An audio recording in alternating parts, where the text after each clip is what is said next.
Kwanza nachukua hii jukumu kushukuru wana Isiolo South na jamii yangu ya Borana kwa kusimama na mimi katika hii hali ngumu tulio ndani.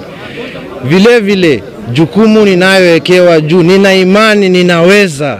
Vile babangu aliweza, pia mimi nitaweza nikiwa na jamii yangu na wazee yangu ya Borana.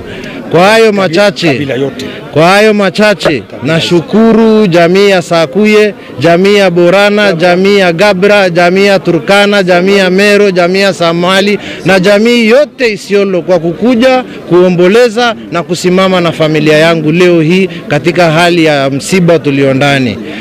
Basi pia mimi vile vile nimewaambia jukumu ninayowekewa ya wana constituency wetu, jukumu ninayowekewa ya familia yangu, jukumu ninayowekewa ya watoto wetu. Nina imani ninaweza, na kwa imani ya Mwenyezi Mungu na wazee wangu tutasonga mbele, hatutatishika, na nina imani yote tutakamilisha insha Allah.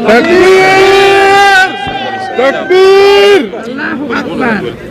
Na pia miaka yangu inaweza na inatosha. Upande wa Isiolo South, vile tulikuwa tunatembea na mzee moja kwa moja, nyinyi wote mnajua, tulikuwa kwa gari, tulikuwa tukipiga kazi, na pengine wengi hawajui mambo mingi tulikuwa tunaongelea kwa bedroom ya kwamba venye watu wetu wataweza songa mbele, kwa sababu pale ni constituency ya jamii ya Borana.